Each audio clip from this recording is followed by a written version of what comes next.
نحمده ونصلي على رسوله الكريم اما بعد فاعوذ بالله من الشيطان الرجيم بسم الله الرحمن الرحيم رب اشرح لي صدري ويسر لي امري واحلل عقدة من لساني يفقهوا قولي اللهم ارزقنا اخلاص الہی آمین۔ سلسلۃ الصحیحہ کے سلسلے کو آگے بڑھائیں گے، جلد نمبر 1 حدیث نمبر 92۔ اچھا، ہم 92 بھی پڑھیں گے، 93 بھی پڑھیں گے اور 94 بھی پڑھیں گے۔ ساری انٹر ریلیٹڈ احادیث ہیں، اور چونکہ آپ سب جانتے ہیں کہ ہم سلسلۃ الصحیحہ میں اخلاق، نیکی اور صلہ رحمی کا بیان پڑھ رہے ہیں، تو ان 3 احادیث میں بڑی کوارڈینیشن ہے، بڑا ربط ہے۔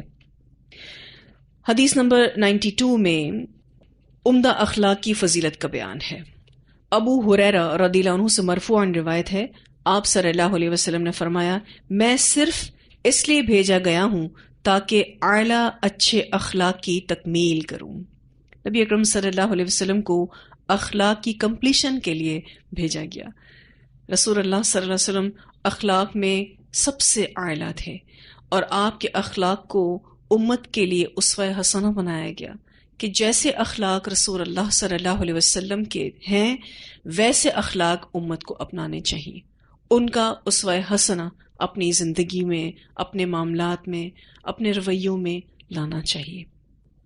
پھر اس کے بعد جو اگلی حدیث ہے، حدیث نمبر 93، اس میں اچھے اور برے دوست کی مثال ہے۔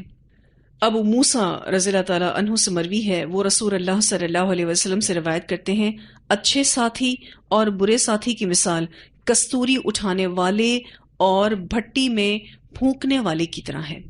کستوری اٹھانے والا یا تو تجھے دے دے گا یا تو اس سے خرید لے گا، یعنی وہ خوشبو توفتاً تجھے دے گا، یا پھر ہو سکتا ہے کہ تو اس سے وہ خوشبو خرید لے، یا تو اس سے اچھی خوشبو ہی پائے گا، یعنی تو اس کے ساتھ اٹھے گا بیٹھے گا تو اس کی صحبت کی وجہ سے تیرے لباس میں، تیرے ہاتھوں میں، تیرے جسم میں وہ خوشبو بھی رچ بس جائے گی۔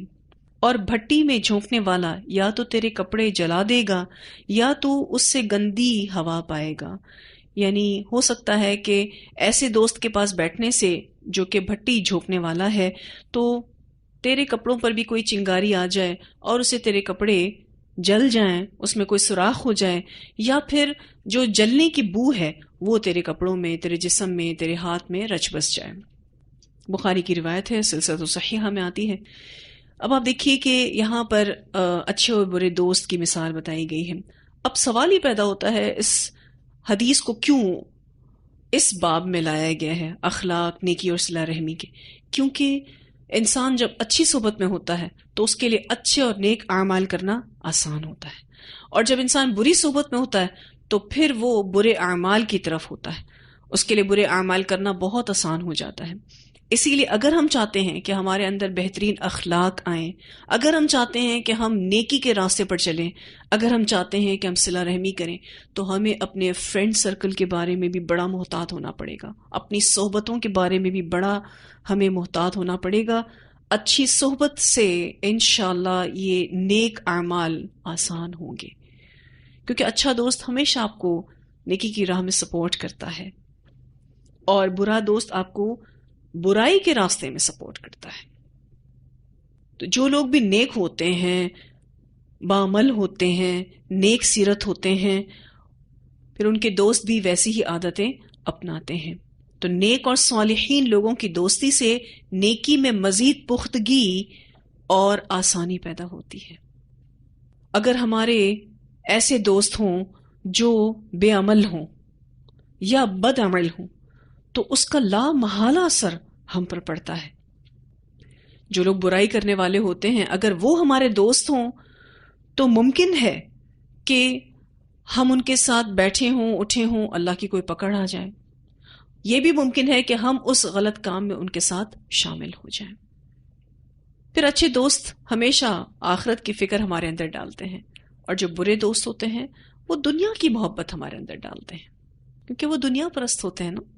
اچھے دوست ہمیشہ آپ کو اللہ سے جوڑیں گے، تو اپنی دوستیوں کے بارے میں ہمیں بہت زیادہ محتاط رہنا چاہیے، الرٹ رہنا چاہیے کہ ہمارا دوست نمازی ہے یا نہیں ہے، ہمارا دوست نیکوکار ہے یا نہیں ہے، ہمارا دوست اللہ کا بندہ ہے یا نہیں ہے، اس بات کا خیال ہم سب نے رکھنا ہے۔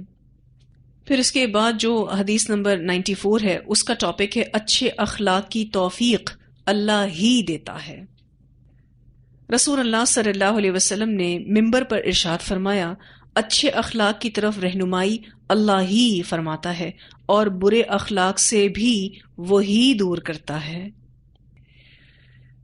جو بھی اچھے اخلاق اپناتا ہے اس سب اللہ کی توفیق سے ہے، کیونکہ نیکیوں کی رغبت اللہ دل میں ڈالتا ہے، نیکیوں کی محبت اللہ تعالیٰ ہی ہمارے دل میں ڈالتے ہیں، یہ سب اللہ کی توفیق سے ہوتا ہے۔ اگر کوئی اچھے اخلاق اپناتا ہے، آداب اپناتا ہے، گھٹیا عادات اور حرکات کو چھوڑ دیتا ہے، یہ صرف اور صرف اللہ کی توفیق سے ممکن ہے، اس کو لازماً اللہ کی توفیق ملی ہوئی ہے۔